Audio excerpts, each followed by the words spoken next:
Seja bem-vindo ao Seminário de Teologia e Vida Cristã Palavra da Vida. Você está em mais um curso de teologia cuja proposta é fazer alargar o seu conhecimento na área teológica, um curso descomplicado, contextualizado, provocativo, reflexivo e que faça sentido para a nossa vida cotidiana, porque entendemos que não só a construção conceitual da teologia, respeitando as correntes da teologia construída nesses quase 2000 anos, mas isso só não é suficiente. Nós pretendemos que a partir do entendimento bíblico, dos conceitos esclarecidos, nós possamos reproduzir isso em uma espiritualidade no nosso cotidiano e nas relações. Seja bem-vindo a mais uma aula do curso de teologia do Seminário. Nós vamos hoje encerrar a matéria, dos evangelhos. E aí nós vamos estudar o último evangelho, que é o evangelho segundo escreveu João o apóstolo. Então, se vocês quiserem deixar aberto aí a Bíblia de vocês, no Evangelho de João, a gente vai aqui estar pontuando e a gente vai seguir aquele nosso padrãozinho lá, Quem escreveu, quando, o tema. Então, se vocês quiserem anotar aí, tá? O autor é o próprio João, como nós falamos aqui. Inclusive, ele mesmo declara, ele mesmo mostra no próprio texto que ele é o autor, Então, esse Evangelho segundo João, ele é bem peculiar, ele revela mais a fundo o ministério ou o mistério da pessoa de Jesus, a gente vai ver daqui a pouco. Então, o autor é João, tá? Se vocês quiserem anotar, João capítulo 20, do verso 20 ao 24, é a confirmação que ele é o autor, do Evangelho aqui que ele escreve. Então, capítulo 20, do versículo 20 ao 24, aparece então aqui essa confirmação de ele sendo o autor deste evangelho, O tema que ele aborda, que ele traz a respeito de Jesus, só recapitulando inclusive os outros evangelhos, lembrando que os três são sinóticos. Lembram o que é sinótico? Vai que cai na prova. Não vai ter prova não, professor? Não vai não, mas isso aqui é só para estimular vocês. Vai que se caísse na prova seria bom. O que são sinóticos? Parecidos. Semelhantes, parecidos, Então é o termo sinótico, Então Mateus, Marcos e Lucas são relatos semelhantes a respeito de Jesus. Então esses três são sinóticos. João não entra nessa categoria. Ele, como a gente vai ver aqui, ele é diferente, tá? E por que ele é diferente?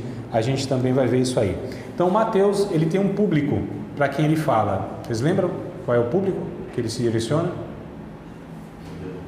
Judeus, Judeus, isso, é um medo de errar, Não vale nota não, vocês podem falar e não tem problema.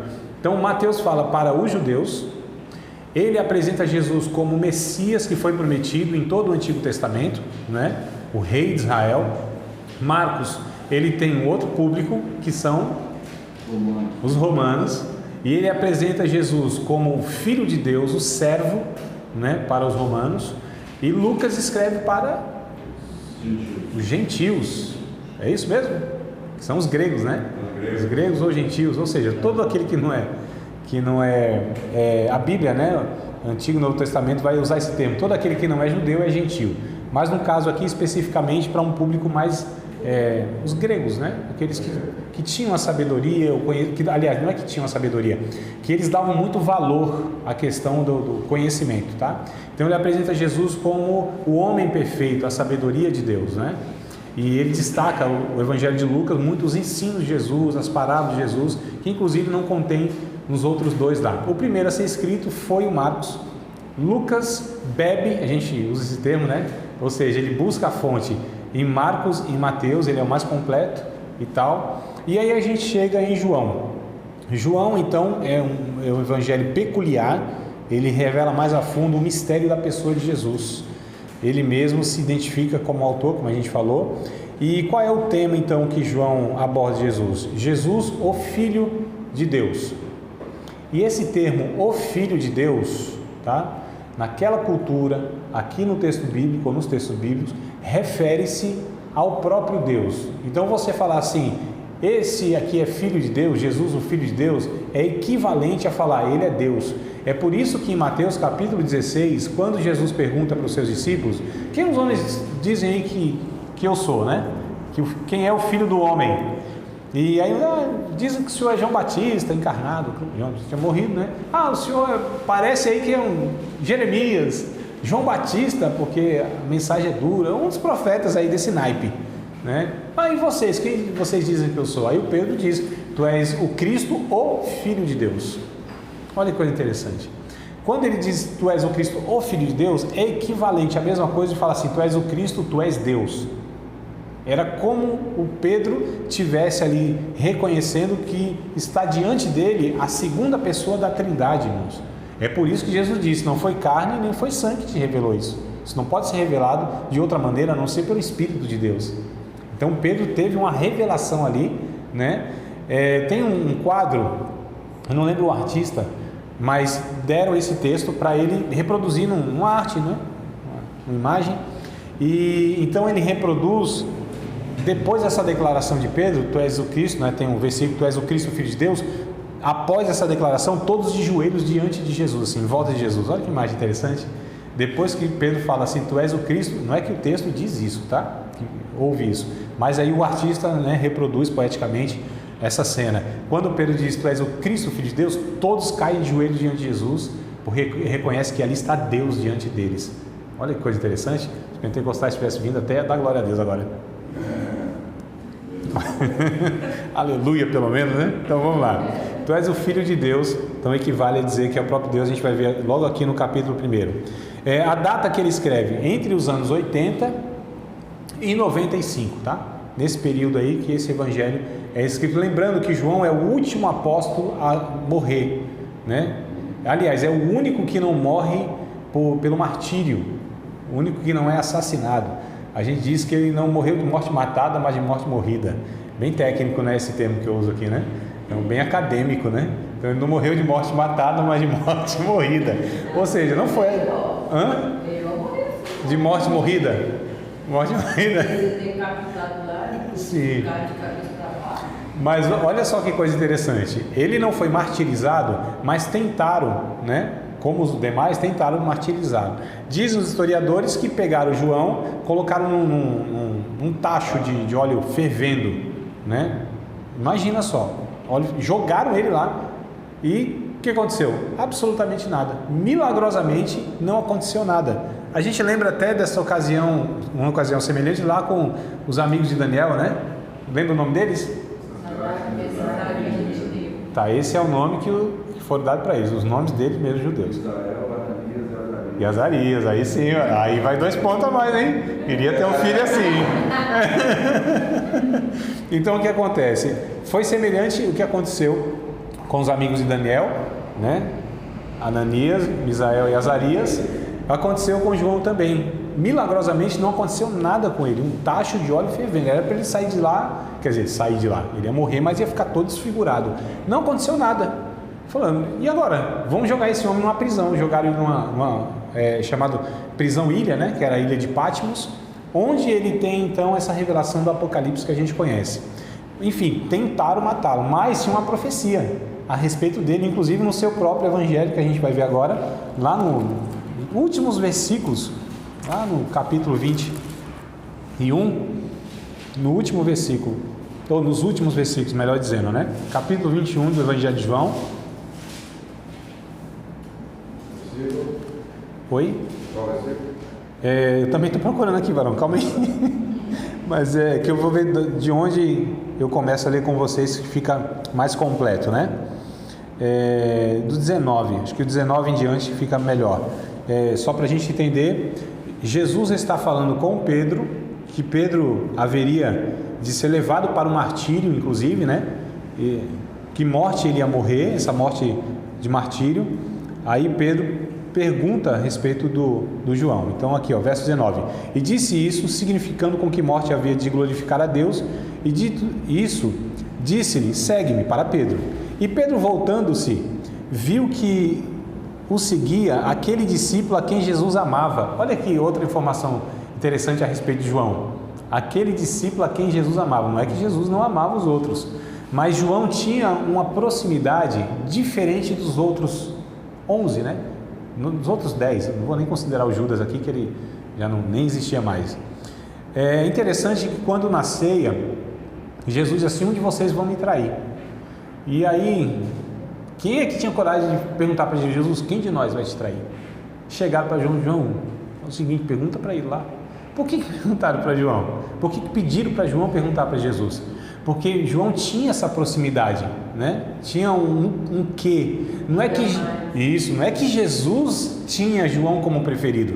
Ele se sentia assim, né? Ele que entendeu o relacionamento que ele poderia ter com Jesus, que não era de senhor e servo, e sim de amigos. Tanto é que a Bíblia vai descrever essa cena, eu acho muito interessante, na ceia, né? João recosta a sua cabeça aqui no peito de Jesus. Olha que gesto, né? De um amigo, de intimidade, de carinho, de entendendo que Jesus, eles sabiam que Jesus era Deus nessa ocasião já, mas olha o entendimento que ele teve. No próprio Evangelho de João, capítulo 15, Jesus vai dizer assim: eu não chamo vocês mais de servos, porque o servo não sabe tudo quanto faz o seu Senhor. Chamo vocês de amigos, porque ao amigo aí é dado a entender tudo. Olha que coisa interessante. Esse relacionamento que João entende e os demais não entendem. Os demais têm Jesus como servo, tem Jesus como Senhor, e eles são servos. Esse tipo de relacionamento não é que está errado, só que não é a melhor compreensão que eles deveriam ter, né? Porque essa compreensão que eles tinham ainda era essa questão religiosa do Antigo Testamento. Quando Jesus vem, por exemplo, orando, porque ele disse: Senhor, ajuda a gente, ensina a gente a orar aí, porque o João Batista, todo mestre ensinava os seus discípulos a orar, né? E aí Jesus vai ensinar eles a orarem, e a gente tem a oração, aquela famosíssima, que é do Pai Nosso. Por que ela é tão diferente? Porque ninguém, nunca, em toda a história, se dirigiu a Deus como Pai.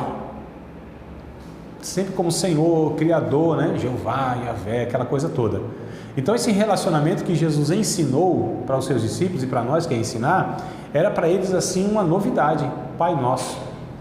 E não era só Pai Nosso. A expressão que o Novo Testamento usa é Abba Pai, né? Essa expressão é equivalente assim, paizinho, painho, sei lá como que diz, né? Carinhosamente, né? No Nordeste é painho, né? Paizinho, papai. Seria esse tratamento assim bem íntimo mesmo, apesar de ser essa figura de respeito, mas esse entendimento que Deus é Pai. Para mim é a maior revelação que tem a respeito de Deus, é que Ele é Pai.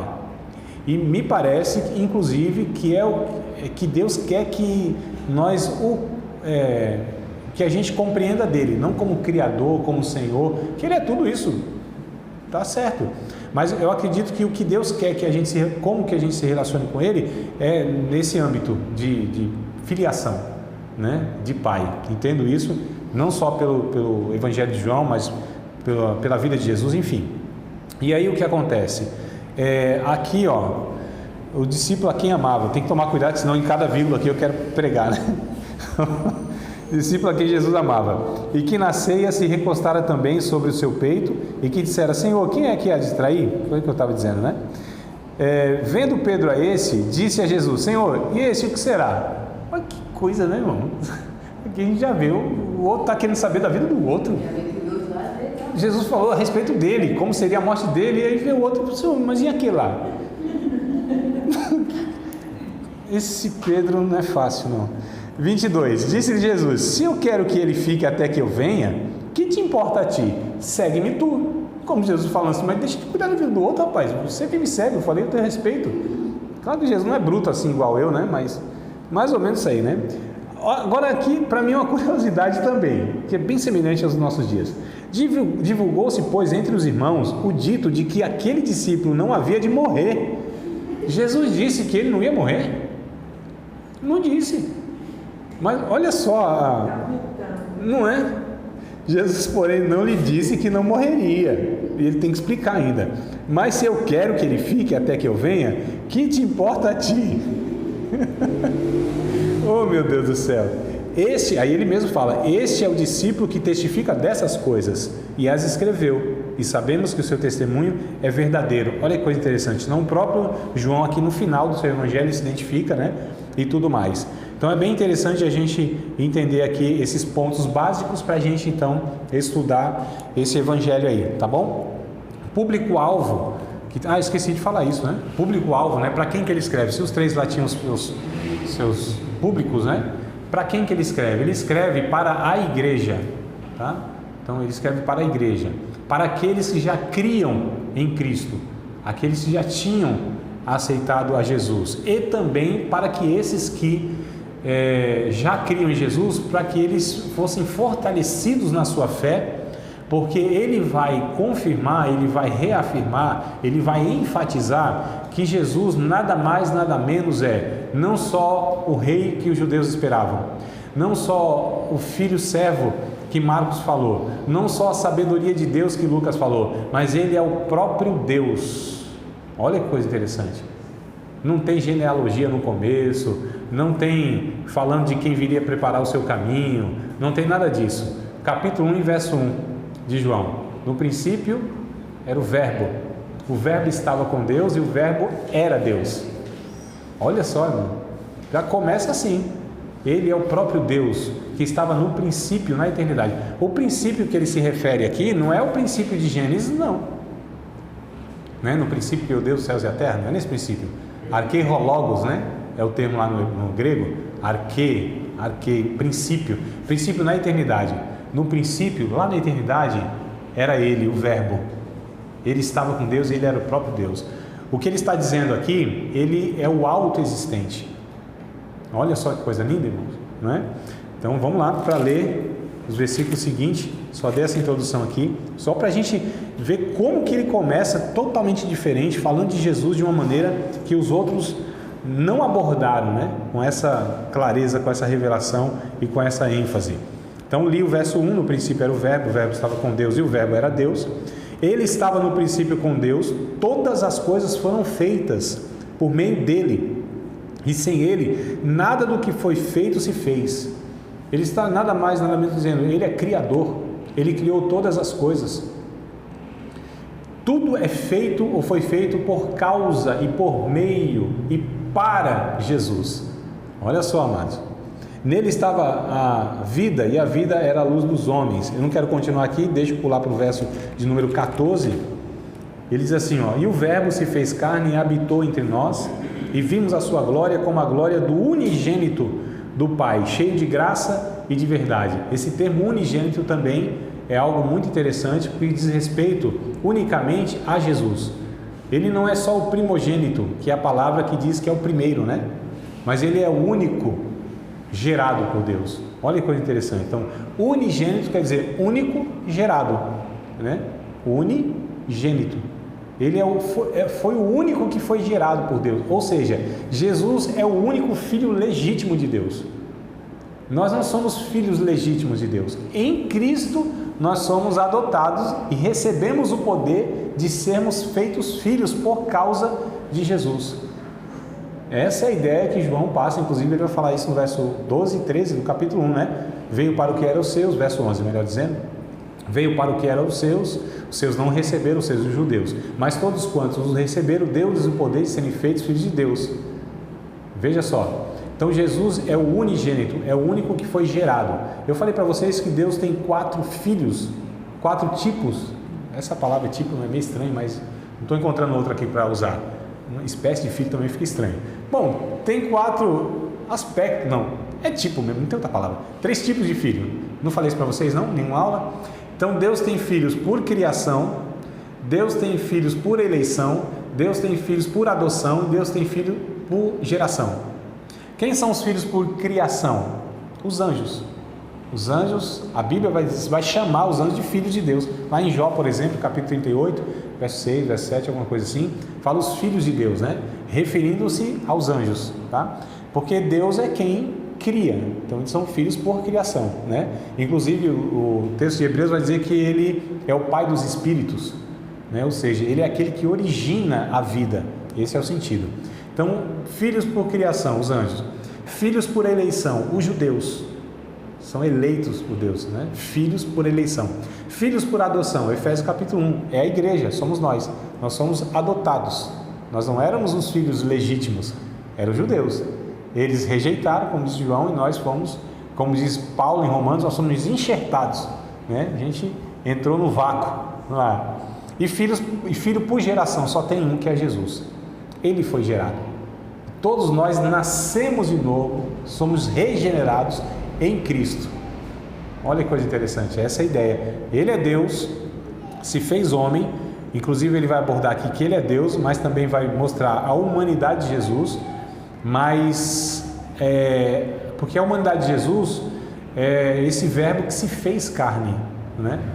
E ele, João, não no Evangelho, mas lá na Epístola, vamos lá na carta dele, primeira carta de João, capítulo 1, verso 1, se não me falha a memória, é isso mesmo. Ele vai falar sobre essa questão. Eu acho muito interessante a expressão que ele usa aqui, né, a respeito de Jesus. Capítulo 1, versículo número 1. E aí vocês já sabem de onde vem o nome do seminário, onde vocês estudam, tá certo? Que é a palavra da vida, né? O que era desde o princípio, o que vimos com os nossos olhos, o que temos contemplado e as nossas mãos tocaram, olha só, da palavra da vida. Então tocaram, apalparam a palavra da vida, apalparam o próprio, eles tocaram em Deus, né? Literalmente eles tocaram em Deus. Se Jesus era Deus, de fato era, eles tocaram em Deus. O capítulo 14, João, né? Evangelho de João, capítulo 14, os discípulos lá, não sei nem se são todos discípulos, acho que rapaz, esqueci agora, acho que é Natanael que pergunta, né? Senhor, mostra-nos o Pai, a gente quer ver Deus. Pedido simples, não é? Mas coisa básica, né, mano? A gente só quer ver Deus, não é nada. Mostra Deus pra gente. Ai, meu Deus do céu. E aí Jesus fala assim, mas como assim mostra-nos o Pai? Eu estou há tanto tempo com vocês e vocês não têm me visto? Não têm me conhecido? Porque quem vê a mim, vê o Pai. Como você pede, mostra-nos o Pai? Né? É bem interessante essa parte aí. Inclusive ele diz assim, eu sou, essa expressão a gente vai ver aqui que é bem peculiar, eu sou o caminho, a verdade e a vida.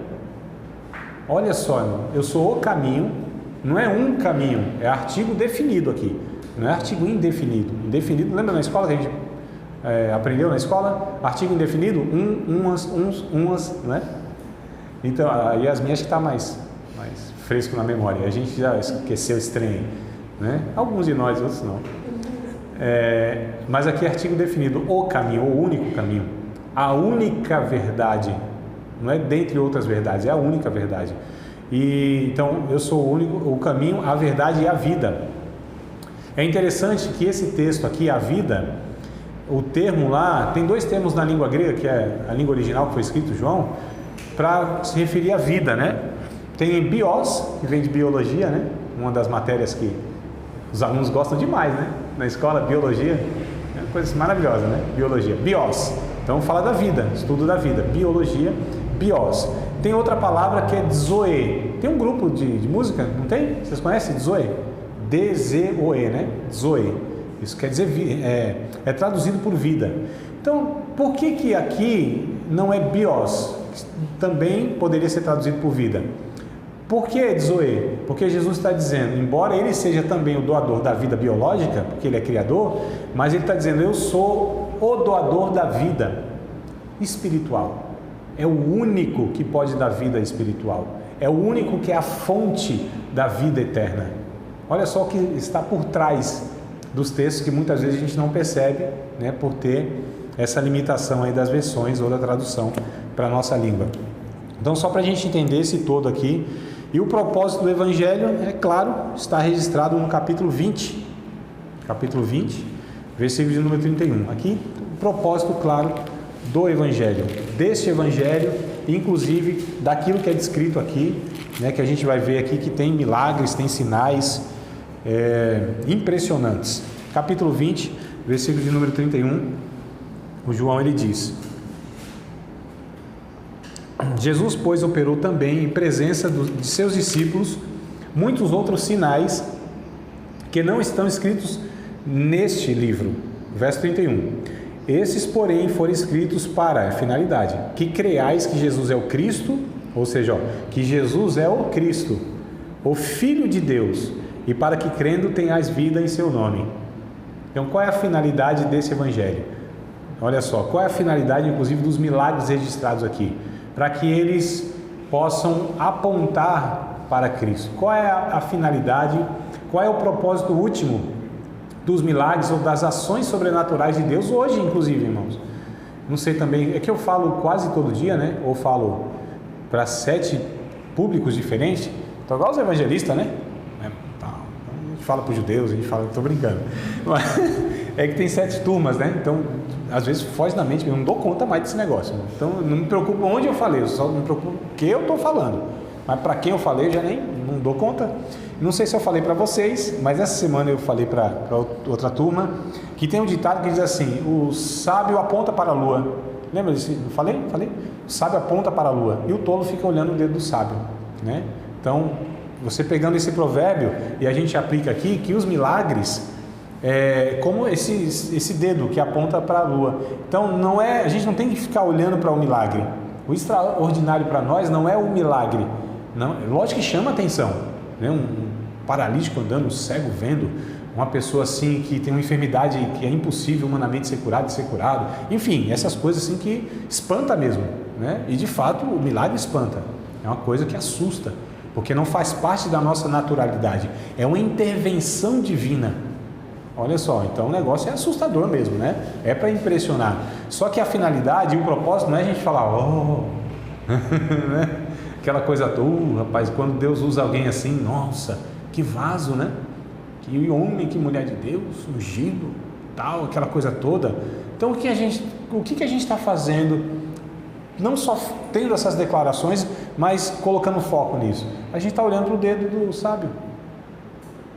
Não é o dedo do sábio, é para onde o dedo aponta. Para onde os milagres apontam, o que diz o texto? Para Jesus. Esses sinais, e esse termo sinais é bem peculiar do Evangelho de João. Sinais no Evangelho de João também tem uma palavrinha lá no grego que é semeion. Isso quer dizer, tem um conceito de marca distintiva de Deus.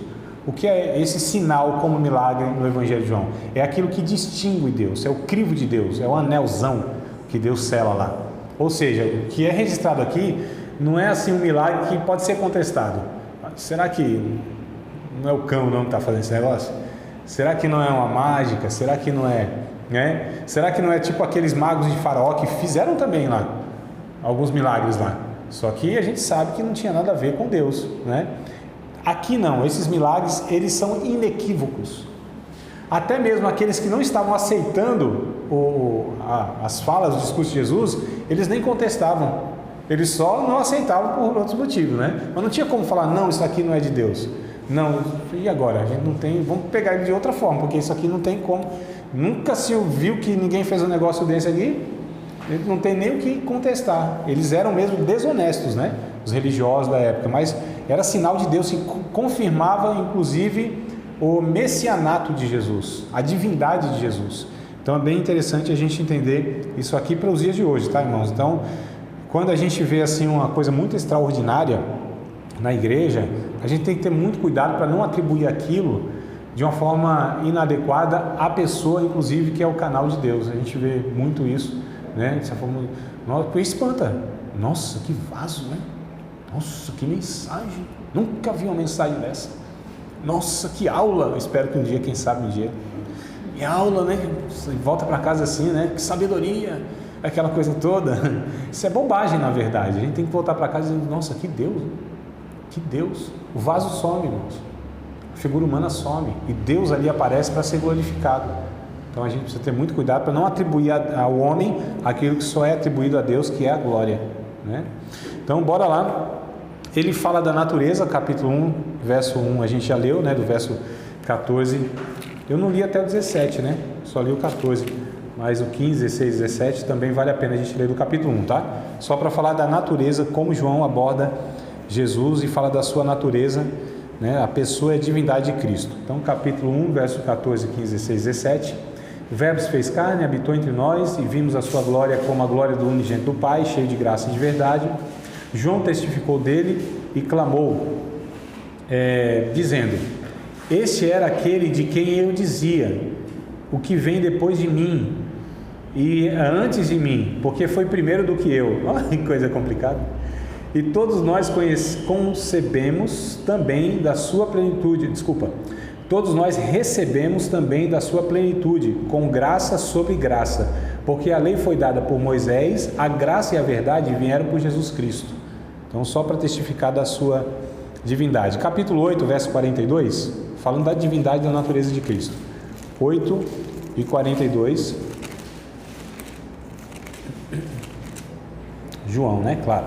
Disse-lhe, pois, Jesus: se Deus fosse o vosso Pai, certamente me amaríeis. Porque essa expressão eu acho interessante, hein? Porque eu saí e vim de Deus, e não vim de mim mesmo, mas Ele me enviou. Eu saí, olha a expressão, eu saí e vim de Deus. É que vocês não olharam para mim, né? Só o varão ali olhou. Mas olha aqui como é importante vocês olharem aqui para entender, ó. Eu saí e vim de Deus. Alguns perguntam assim, André, e no céu, quem que a gente vai ver? O Pai, o Filho ou o Espírito Santo? Vão ser 3 tronos? Um trono só? Como que é esse negócio? Né?